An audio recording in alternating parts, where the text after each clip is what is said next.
Okay, so day 2 is done, and whoa, was it busy. So I had blood work, well, supposedly blood work in the morning, but my port was not giving back blood. So they put TPA in it, and it had to sit for an hour, but it was a little over an hour. And while I was doing that, while I was waiting for that to dissolve, the clotted up blood that's preventing blood to flow in my port, I went and I did my 6-minute walk test and pulmonary function test. The 6-minute walk test was basically just walking back and forth in a hallway, and given the nurse my pulse ox and my heart rate every minute at every minute intervals until 6 minutes. So I walked continuously for 6 minutes, but at minute intervals I would tell her my heart rate and my oxygen levels. So I had the little pulse ox reading taped onto my head, and then I was holding it and I walked back and forth down the hallway for 6 minutes. That was easy. You also rate how your breathing is, and I, like, on a scale of 1, which is very well, to 10, which is very bad, I think I only got up to 4. So it wasn't bad at all. Then I did the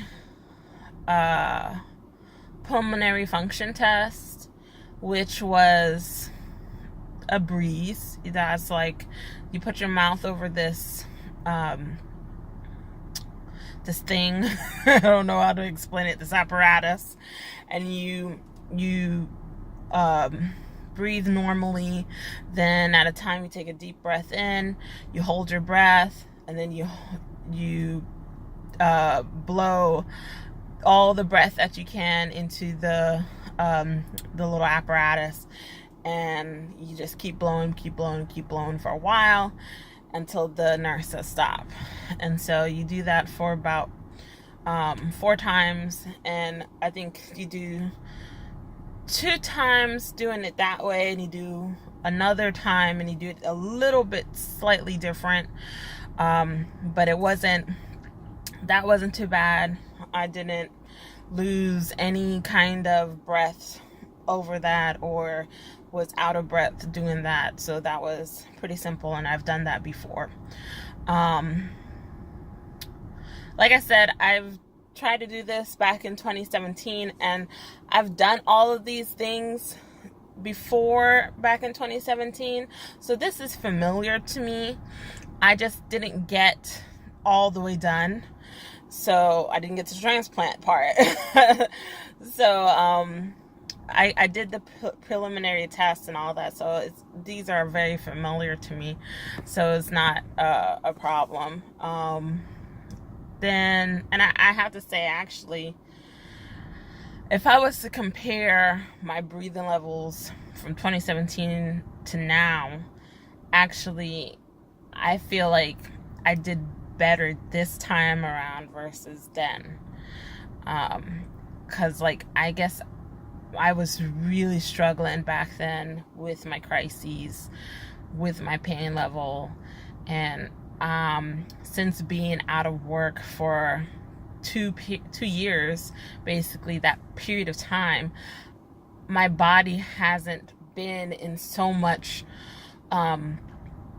stress. It hasn't been so stressed out, so it hasn't had so many crises, and I'm just at a place where I'm able to be at a calm. So doing things like having to do those kind of tests doesn't wear me out like it wore me out back in 2017, when I just went through the most excruciating pain crises ever, that in the history of my entire life. I mean, I can remember another one where when I was young, when I couldn't even walk, it was so bad, but that one that I had in 2017 tops that. So we ranked that one number one, and then the one where I couldn't walk when I was a little younger, number two. But I would say I'm in a better position to do these kind of tests, and because I feel better. And I have to say that's just because I haven't been in a stressful position in my life right now. Even though I have a baby, I have an infant, it's not as stressful as dealing with 30 kids times 3, 90 kids, day in and day out. So, plus other things that comes with being a teacher. So I would say, and then I also had marital problems going on around that time, which was a very, very stressful year for me. But back to what I was doing today. So, after I did my pulmonary function test, I went back up, got my blood drawn. Now, let me tell you, you will get so much blood drawn. I got 19 tubes, 18 or 19 tubes. I'm pretty sure I counted 19 tubes, but 19 tubes of blood drawn. That's why it was so important that my blood was working. My port was working and giving out blood, because I did not have, my vein could not produce that much blood for 19 tubes, and they were filling them up to the brim. Like, these were long tubes, and there was no way that I was able to give that much blood without my port. So sick warriors, sorry, I was about to call you sicklers, I'm just used to that, but I've learned that that's a bad word for the sickle cell community, so I'm trying to be better and say warriors.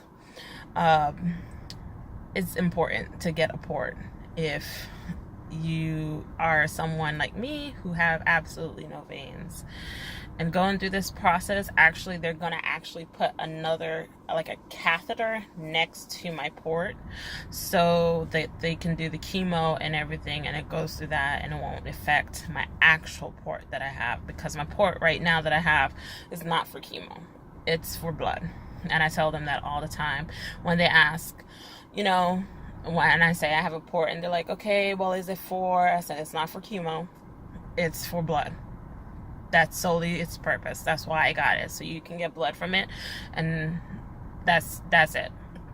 And of course they give me, my IV fluids and everything through that. And that's a bonus. But the reason why I got it was so they won't have to stick me 17 times trying to find blood. That's just a no-no. So they will put a catheter next to it, and that will be where they would administer my chemo medication and everything. So I will undergo, I guess, some kind of surgery soon. Who knows? I should have asked them that. I didn't ask them, but I'll send an email and ask. But they got the blood, and once they got the blood, they went ahead and deaccessed it. So my port is here. I got this nice looking band-aid here. Then after that, I went and did my echocardiogram. It's a very quick test. It's like an ultrasound of your heart, basically. And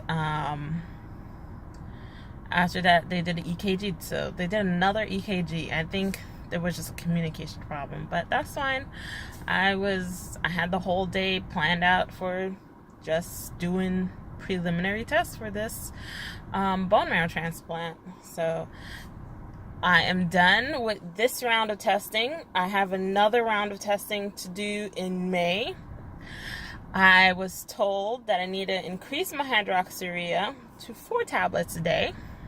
I'm currently on 3, and I'm actually very happy with the increase, because the last time back in 2017 when I was doing this, they put me on like a 3,500 or 3,400 increase, and that really did not take too well with my body. Like,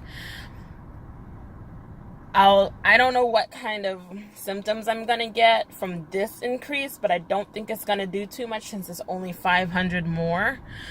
But when I went up so dramatically back in 2017, I had this burning sensation on my stomach, and it wasn't like, it was really hard. It was like on my skin, but in between the layers of my skin, kind of burning sensation.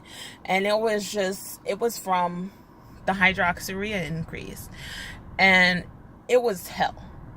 Like, and that was it. I was like, I don't know what this is. It was like nothing could make it feel better.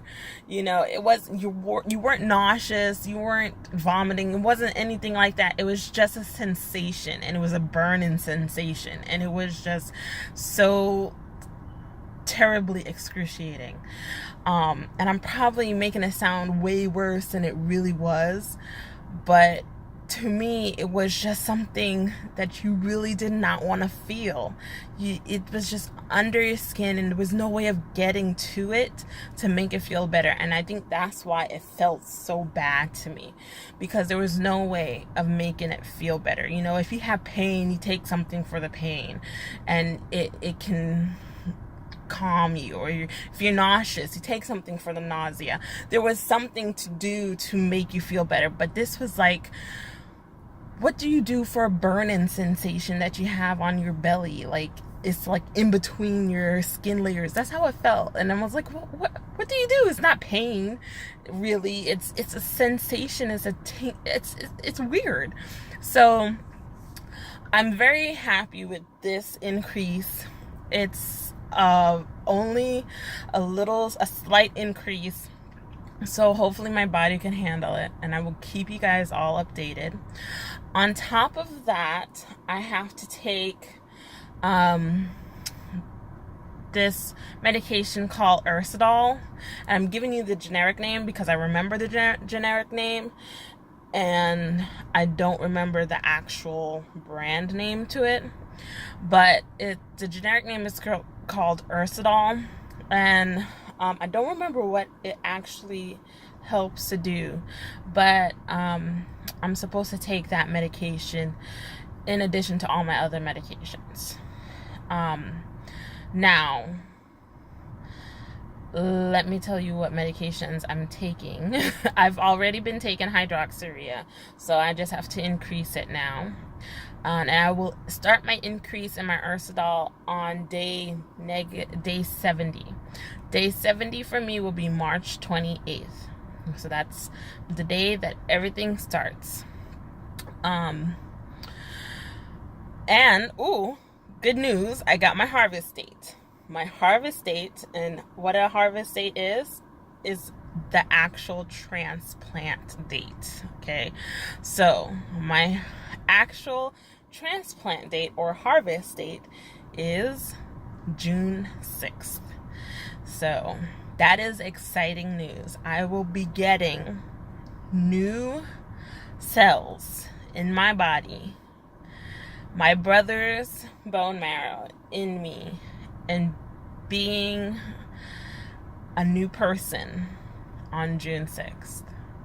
So that's exciting for me. And that will be my new birthday, my harvest birthday, June 6th. So write that down on your calendars. No, I will be writing down on my calendar. You don't have to, but if you are watching me and you are following me, then that is a big day to be following me. I probably won't be posting much on that day because I will be under. I'm not going under. My brother's going under. But I'm actually it's just like a transfusion kind of thing that happens when you get your bone marrow cells.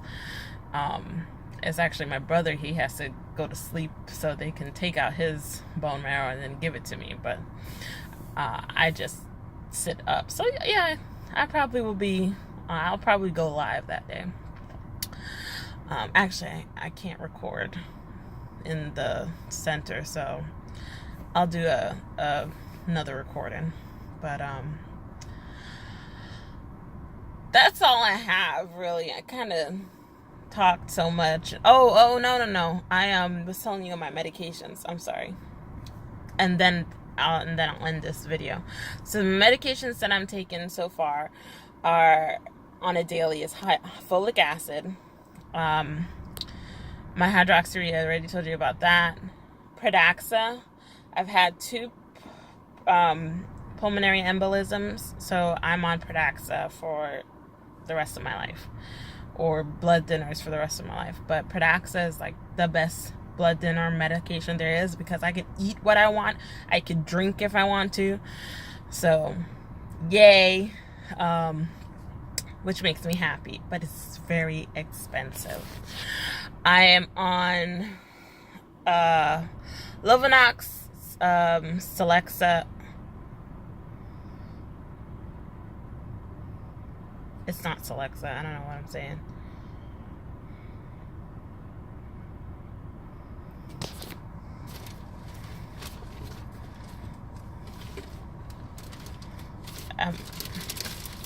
I don't remember what it is, actually. You know, I'll do a different medication video and let you know what I'm on, so we can discuss that, so you know what I've been taking beforehand, and then and what I'm taking now during this bone marrow transplant, so you can see how sick I am. Basically, that's what it sums up to be, with how much medications this warrior has to take, and why the transplant is really a thing I have to do. And then we'll do that in a different video, because I have to, I forget what kind of medications I have taken, because there are so many. But that is all for this video. That was today. I will try my best to see if I can insert the pictures of the tubes that I took, of the blood tubes that I took. If not, if you are following me, then it will definitely be on my Facebook page for you to see that is what they took from me. So anyway, have a blessed day, and I'm signing off. Bye.